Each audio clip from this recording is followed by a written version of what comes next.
Selamat pagi Bapak Ibu.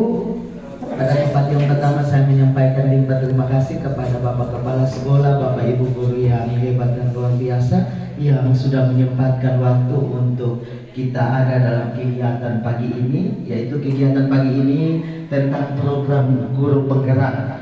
Nah, judulnya itu adalah budaya positif. Nah, salah satu program guru penggerak ini itu dengan menerapkan budaya 5S, senyum, salam, sapa, sopan, dan santun pada murid kita. Ya, Bapak Ibu guru yang hebat, program Merdeka Belajar itu bertolak dari pemikiran filosofi Ki Hajar Dewantara yang mengatakan bahwa sekolah itu ibarat kebun, guru itu adalah petani, dan murid adalah benih. Guru sebagai petani akan menuntun murid mencapai kodrat kebahagiaan yang setinggi-tingginya. Jadi sekolah itu ibarat sebuah kebun. Nah, ini saya kutip sebuah kalimat yang ditulis oleh Ki Hajar Dewantara dalam lampiran 1 dasar-dasar pendidikan keluarga. Dia mengatakan begini, kita ambil contoh perbandingannya hidup tumbuh-tumbuhan sebagai petani yang menanam padi misalkannya. Hanya dapat menuntun tumbuhnya padi, ia dapat memperbaiki kondisi tanah, memelihara tanaman padi, memberi pupuk dan air, membasmi ulat-ulat atau jamur-jamur yang mengganggu hidup tanaman padi, dan lain sebagainya. Itu adalah fungsi daripada petani. Nah, fungsi ini jika dikaitkan dengan sekolah sebagai kebun, kita sebagai guru adalah petaninya. Ya, jadi benihnya sudah ada, kita berfungsi untuk memelihara, memberi pupuk, dan membasmi ulat yang ada pada tanaman-tanaman itu. Itu dasar pemikirannya. Kita dapat memahami sekolah diibaratkan sebagai tanah tempat bercocok tanam, sehingga guru harus mengusahakan sekolah jadi lingkungan yang menyenangkan, menjaga dan melindungi murid dari karakter-karakter yang tidak baik. Dengan demikian karakter murid itu tumbuh dengan baik.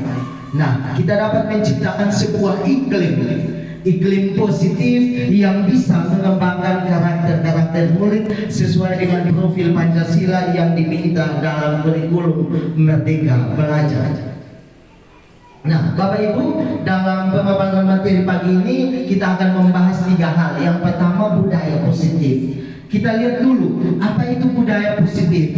Budaya positif adalah nilai-nilai keyakinan dan kebiasaan di sekolah yang berpihak pada peserta didik agar peserta didik dapat berkembang menjadi pribadi yang kritis, penuh hormat, dan bertanggung jawab. Itu budaya positif. Kenapa perlu diterapkan budaya positif? Karena budaya positif akan melahirkan disiplin yang datangnya dari dalam diri. Datangnya dari dalam diri dengan motivasi intrinsik bukan ekstrinsik. Iya, kita lihat bagaimana menumbuhkan disiplin dalam diri. Disiplin itu sering dihubungkan dengan hukuman. Padahal itu sungguh berbeda. Karena belajar tentang disiplin positif tidak harus dengan memberi hukuman. Justru itu adalah satu alternatif terakhir, dan kalau perlu tidak digunakan sama sekali. Itu adalah pengertian dari disiplin. Itu disiplin itu sebaiknya datang dari dalam diri murid. Ya, Bapak Ibu, lalu bagaimana cara menumbuhkan disiplin itu? Kita bisa menumbuhkan disiplin itu bagi murid kita dan bahkan diri kita sendiri dengan menerapkan budaya positif. Nah, salah satu program guru penggerak yaitu penerapan budaya positif adalah penerapan budaya 5S. Senyum, salam, sapa, sopan, dan santun. Ya, ini Bapak Ibu guru bisa melakukannya ketika sebelum pembelajaran dimulai. Saya sudah mencoba beberapa bulan ini. Ketika pembelajaran IPA dimulai, saya meminta anak-anak ada di luar, kita saling senyum, sapa, sopan, dan santun. Nah, dari senyum itu kita akan membangun rasa bahagia dari dalam diri anak. Bapak Ibu percaya atau tidak, coba terapkan. Jadi kita jangan masuk langsung bilang, "Khususnya bisa diam kok." Nah, coba Bapak Ibu salam, senyum, sapa dengan anak-anak sebelum mereka masuk ke kelas. Itu akan menciptakan suatu rasa bahagia yang datangnya dari diri anak-anak kita, sehingga nanti pembelajarannya juga akan berlangsung secara bahagia. Karena tujuan Merdeka Belajar itu adalah menuntut anak mencapai kodrat kebahagiaan setinggi-tingginya. Ya, kita menuntut anak untuk mencapai kodrat kebahagiaan setinggi-tingginya. Jadi Bapak Ibu bisa terapkan ini ketika Bapak Ibu akan masuk di kelas. Kita sapa dulu dengan anak-anak, kita beri senyum dulu. Nah, itu akan membuat hati anak-anak ini, saya suka dengan Bapak Guru. Tanya dulu keadaannya, kabarnya bagaimana, bahagia, begitu. Ya, Bapak Ibu, dengan menerapkan budaya positif, maka 9 karakter Indonesia itu dapat terpenuhi. Salah satunya karakter yang keempat, yaitu hormat dan santun.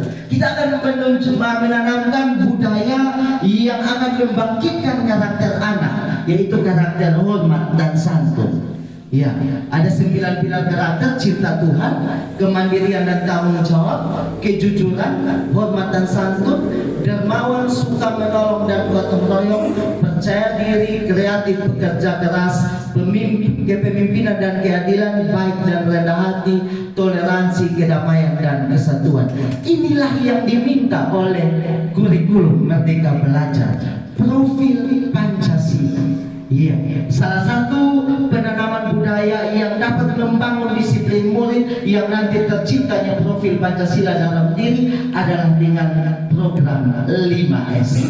Ya, Bapak Ibu, saya kutip sebuah kalimat bilang begini. Tentu dalam pelaksanaan kita bilang begini, biasa saja, mau salam, mau sapa atau tidak, itu biasa saja. Intinya itu materi tidak tercapai, materi tercapai. Nah, kita lihat ini, Stephen R. Covey, dia mengatakan bahwa bila kita ingin membuat kemajuan perlahan, sedikit-sedikit ubahlah sikap atau perilaku Anda. Namun bila kita ingin memperbaiki cara utama kita, maka kita perlu merubah kerangka acuan kita. Ubahlah bagaimana kita melihat dunia, bagaimana kita berpikir tentang manusia. Ubahlah paradigma, skema pemahaman dan penjelasan aspek-aspek tertentu tentang realitas. Ini hanya kalimat-kalimat motivasi supaya ketika kita jangan berpikir bahwa oh biasa saja. Coba dulu. Ketika Bapak Ibu mencoba, pasti ketika ada dalam kelas anak-anak akan merasa senang. Karena begini Bapak Ibu, ada pribadi anak yang begitu takut dengan guru. Pasti kita masuk diam saja. Tapi coba Bapak Ibu ciptakan iklim dengan budaya positif ini di kelas. Ya, Bapak Ibu guru yang hebat, kita lanjut ke materi yang kedua, yaitu restitusi dan 5 posisi kontrol. Nah, disiplin positif yang berpusat pada murid dikembangkan oleh Dian Gosen dengan pendekatan restitusi yang disebut dengan 5 posisi kontrol. Nah, 5 posisi kontrol ini Bapak Ibu, apa hubungannya dengan budaya positif? Jika budaya positif itu dapat membangun disiplin diri murid, nah 5 posisi kontrol ini dapat membantu kita dengan pendekatan 5 kontrol untuk membangun disiplin yang datangnya dari diri murid. Ya. Nah, melalui serangkaian riset dan berdasarkan pada teori kontrol, Dr. William Glasser, Gosen berkesimpulan bahwa ada 5 posisi kontrol yang diterapkan oleh seorang guru, baik orang tua, atasan dalam melakukan kontrol. Kelima posisi kontrol tersebut adalah penghukum, pembuat rasa bersalah, teman, pemantau, dan manajer. Jadi ini tidak hanya kita lakukan di sekolah, kita juga bisa melakukan ini di rumah dengan anak-anak kita, membangun disiplin dari diri anak-anak kita.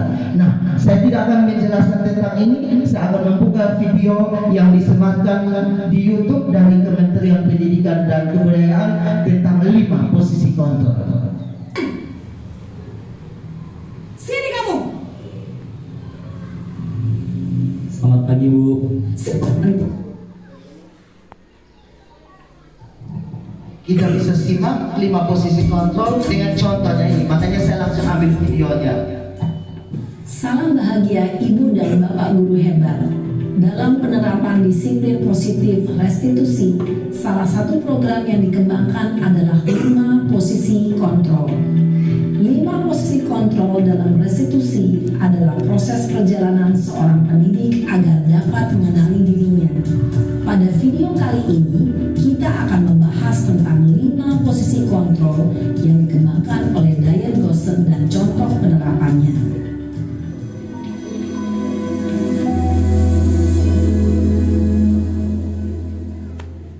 5 posisi kontrol itu adalah: 1. Posisi penghukum.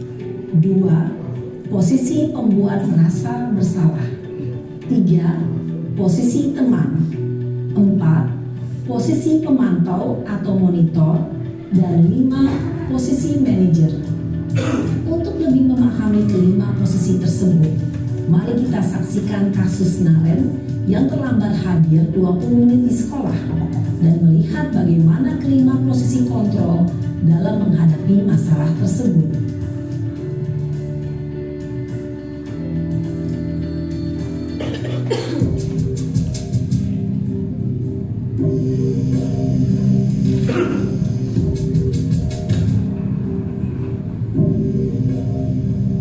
Naren! Sini kamu! Selamat pagi, Bu. Selalu terlambat. Kamu deh, pasti terlambat. Maaf, Bu. Saya Apa? Apa coba? Alasan kamu apa lagi? Kapan sih kamu tidak terlambat? Malas sekali ya kamu jadi anak. saya Dasar pemalas. Gak kapok-kapok sih kamu. Sudah berapa kali terlambat?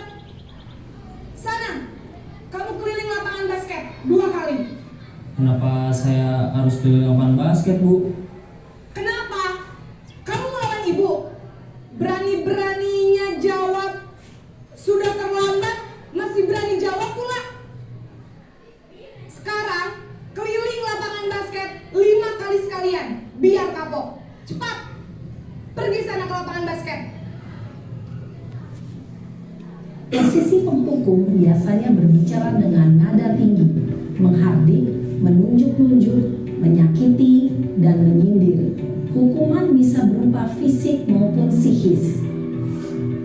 Ibu dan bapak guru hebat.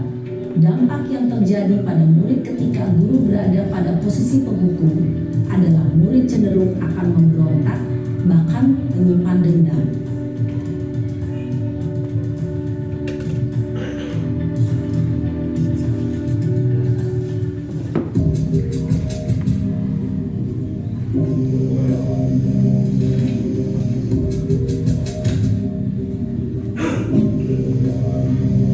Naren!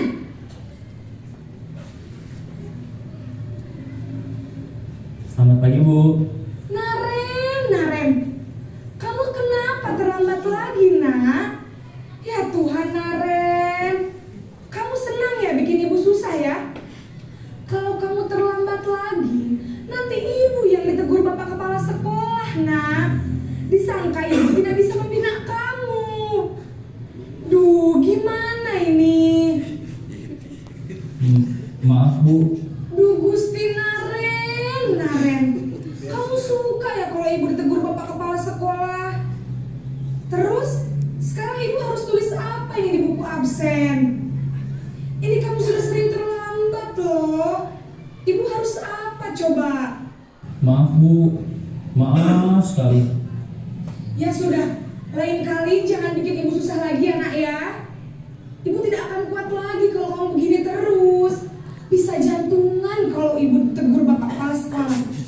Sana cepat ke kelas. Maaf ya, Bu. Maaf sekali. Posisi pembuat rasa bersalah berbicara dengan nada tenang, cenderung lembut. Namun kata-kata yang diutarakan membuat murid merasa menjadi orang yang gagal, memandang buruk dirinya sendiri, merasa tidak berharga, dan tidak sanggup membahagiakan orang lain. Ketika guru mengambil posisi pembuat rasa bersalah, murid akan menganggap dirinya yang bersalah dan ia akan menyimpan emosi negatif tersebut di dalam dirinya.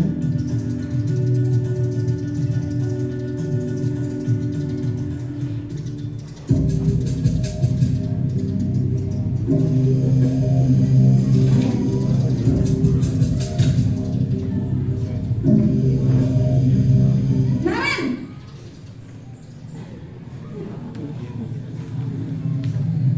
Selamat pagi Bu. wah, sudah jam berapa ini, Nak? Terlambat lagi ya, sayang.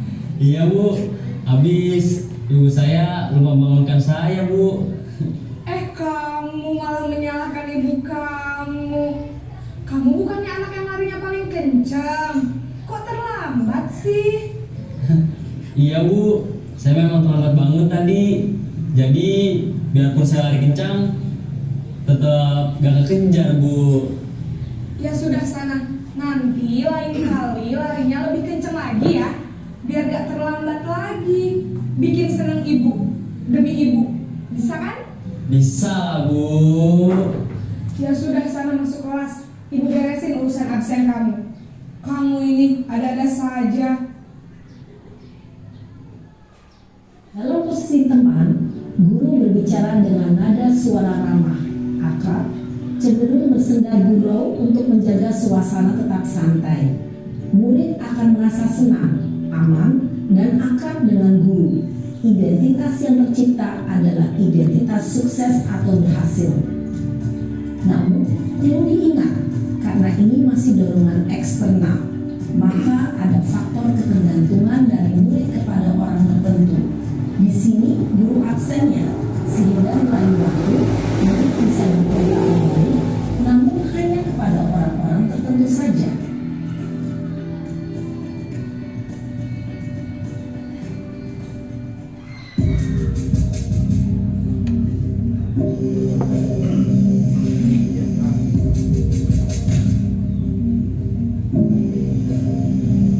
Naren!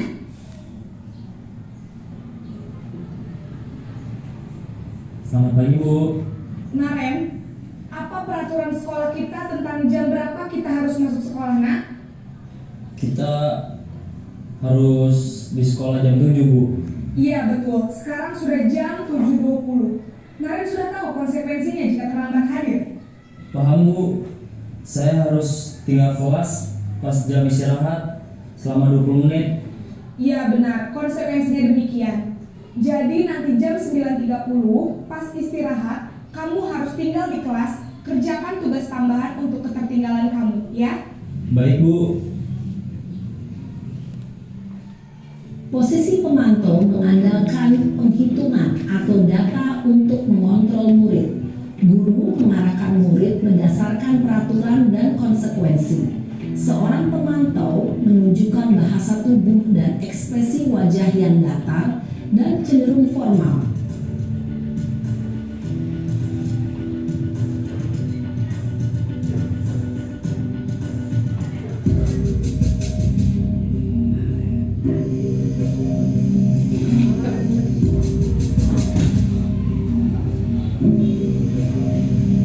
Naren!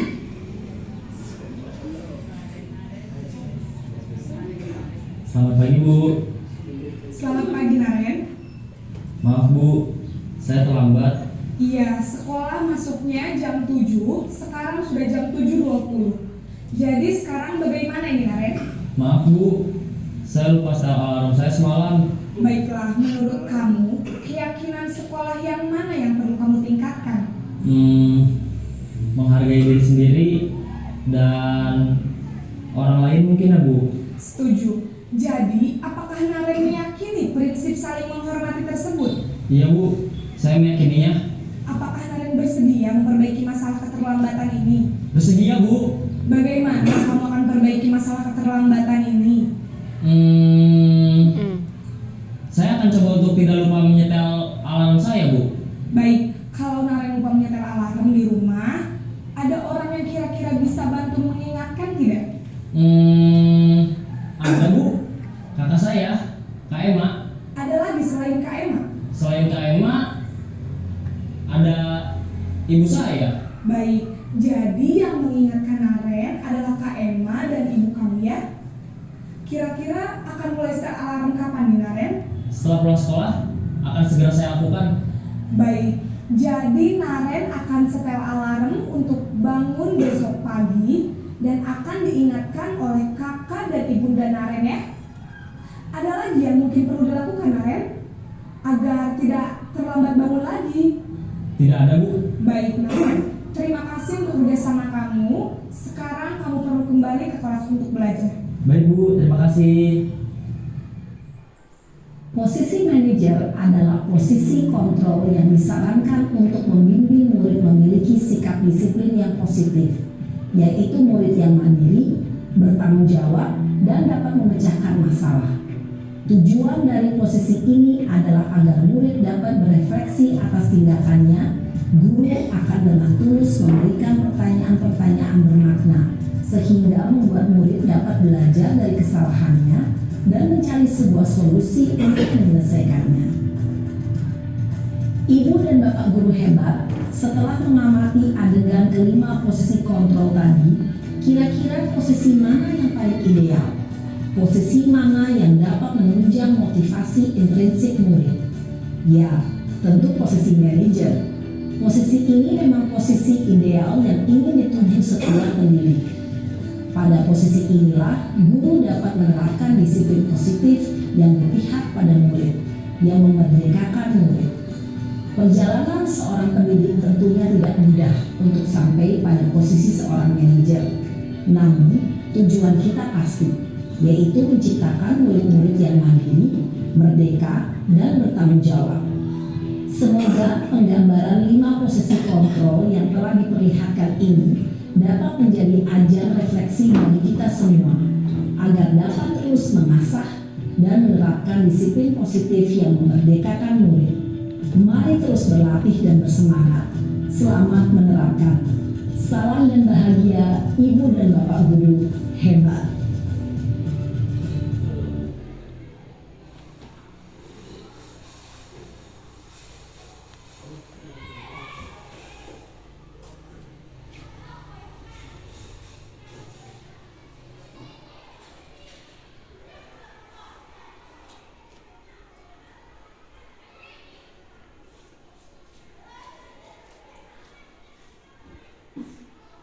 Ya, Bapak Ibu guru hebat, ada 5 posisi kontrol yang ditunjukkan di video dari kementerian, yaitu penghukum, pembuat rasa bersalah, teman, pemantau, dan manajer. Nah, menurut riset, posisi kontrol yang tepat untuk kita membangun disiplin diri murid yang datangnya dari motivasi intrinsik, motivasi yang datang dari dalam diri, bukan dari diri orang lain, itu adalah posisi manajer. Mungkin kita bisa menerapkan ini ketika kita ingin membangun disiplin dalam diri anak-anak kita, terutama sekarang ini kita lihat bahwa siswa kita banyak yang terlambat. Coba kita mengambil posisi kontrol manajer. Tadi di awal bahwa disiplin itu erat kaitannya dengan hukuman. Hukuman itu bisa dilakukan, tetapi setidaknya kita mencoba menerapkan posisi kontrol manajer ini untuk membangun disiplin dari diri yang akan menimbulkan budaya positif dalam diri murid kita. Ya, bagaimana menerapkan posisi kontrol sebagai manajer? Menerapkan posisi kontrol sebagai manajer itu menggunakan segitiga restitusi. Apa itu restitusi? Ya, restitusi adalah proses menciptakan kondisi bagi murid untuk memperbaiki kesalahan sehingga mereka bisa kembali pada kelompok mereka dengan karakter yang lebih kuat. Restitusi juga merupakan proses kolaboratif yang mengajarkan murid untuk mencari solusi untuk masalah mereka dan membantu murid berpikir tentang orang seperti apa yang mereka inginkan dan bagaimana harus memperlakukan orang lain. Jadi datangnya dari dalam diri, bukan ekstrinsik. Kalau ekstrinsik berarti datangnya dari luar, misalkan karena ada hukuman cabut rumput, itu ekstrinsik. Tetapi bagaimana kita membangun dari dalam diri, membuat keyakinan bahwa saya harus berdisiplin. Nah, apa sih segitiga restitusi yang dimaksud? Ini adalah materi terakhir. Ada sebuah video juga yang saya ambil dari kementerian. Kita bisa menerapkan ini dalam menjalankan posisi kontrol sebagai manajer.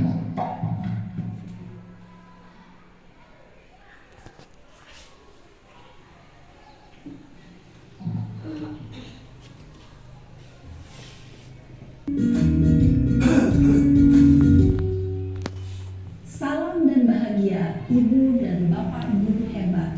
Pada video kali ini kita akan membahas tentang salah satu program disiplin positif yang diterapkan di lingkungan sekolah yang dikenal dengan nama restitusi.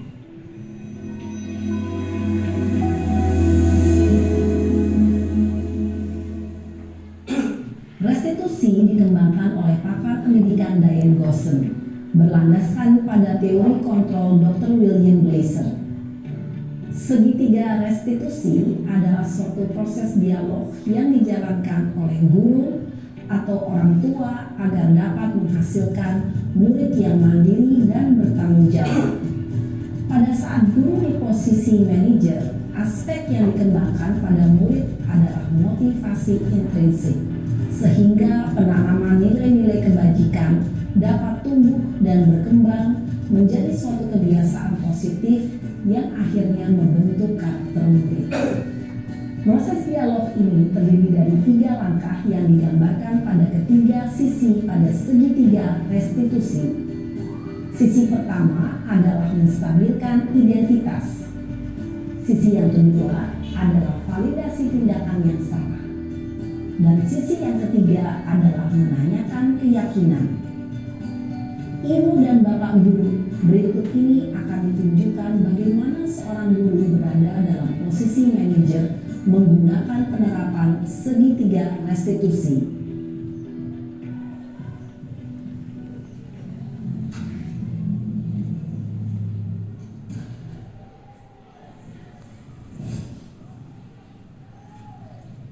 Siang Sarah.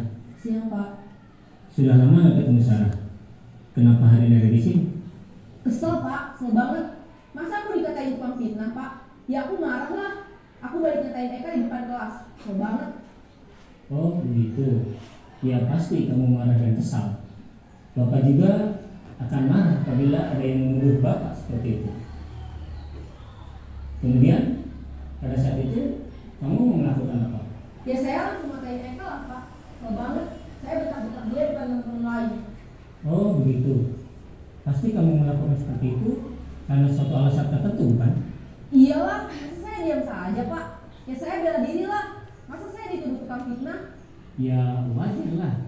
Mempertahankan harga diri itu sesuatu yang penting buat kamu.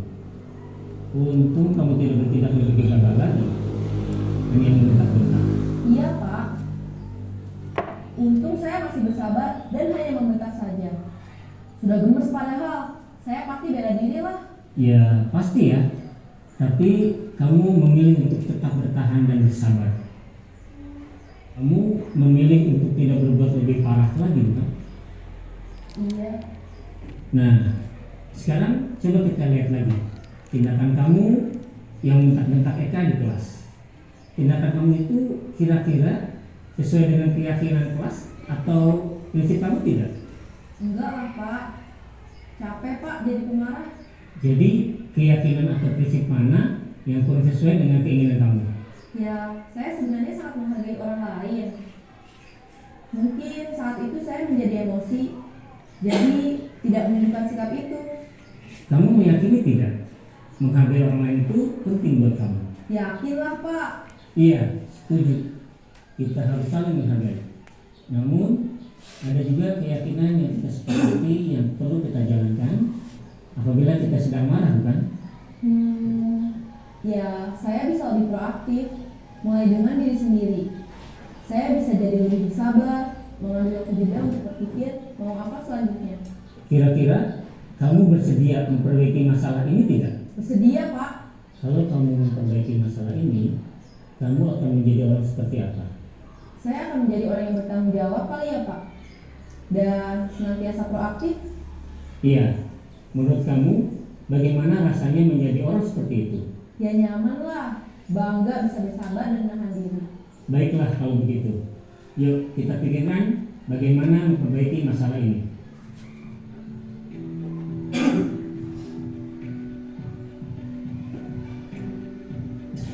Ibu dan Bapak Guru Hebat, baru saja kita menyaksikan contoh bagaimana seorang guru berada dalam posisi manajer menggunakan penerapan segitiga restitusi.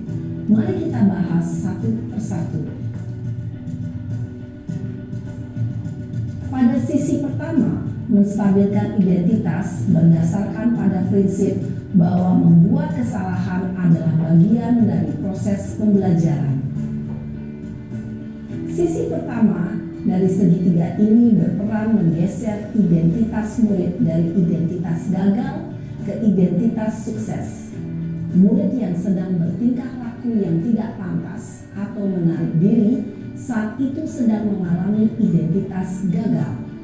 Bila kita mengkritiknya, maka posisinya tidak akan berubah. Kita bisa mengajukan pernyataan-pernyataan ini. 1. Membuat kesalahan sesuatu yang wajar. 2. Manusia tidak ada yang sempurna. 3. Kita bisa memperbaiki masalah ini. 4. Saya tidak menanyakan kesalahannya. Saya lebih fokus bagaimana memperbaiki masalah ini. 5. Apakah saat ini kamu tengah menjadi orang yang baik untuk dirimu sendiri? Pada sisi kedua, validasi tindakan yang salah berlandaskan pada prinsip bahwa setiap perilaku berupaya memenuhi suatu kebutuhan tertentu. Guru yang telah memahami teori kontrol akan bergeser dari pemikiran stimulus respon menjadi proaktif dan mencoba untuk mengenali tujuan dari perilaku murid. Mengenali dan mengakui kebutuhan murid ini dapat memperbaiki hubungan dengan murid tersebut. Pernyataan atau pertanyaan bisa disampaikan dengan nada suara tidak menghakimi atau memojokkan, sehingga dapat mengembalikan murid pada posisi positif. 1. Kamu bisa saja bertindak lebih gegabah lagi dari ini. 2. Kamu bukan melakukannya tanpa suatu alasan tertentu. 3. Kamu melakukannya karena mempertahankan sesuatu yang penting bagimu. 4. Mungkin kamu bisa mempelajari suatu perilaku baru yang lebih efektif. Bersediakah kamu mempelajarinya? Selanjutnya, kita akan simak sisi terakhir, yaitu menanyakan keyakinan. Teori kontrol menyatakan bahwa pada dasarnya kita termotivasi secara intrinsik. Pada saat perilaku yang salah telah divalidasi dan identitas sukses telah stabil, maka murid telah siap mengaitkan keyakinan-keyakinannya dengan tindakannya yang salah dan pemikirannya telah bergeser ingin menjadi orang yang dituju. Pertanyaan-pertanyaan ini dapat mengaitkan keyakinan-keyakinan yang dianut murid. 1. Sebagai keluarga atau kelas, apa yang kita yakini? 2.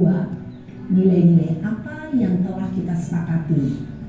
3. Seperti apa gambaran sebuah kelas yang ideal bagi kamu? 4. Kamu ingin menjadi orang seperti apa?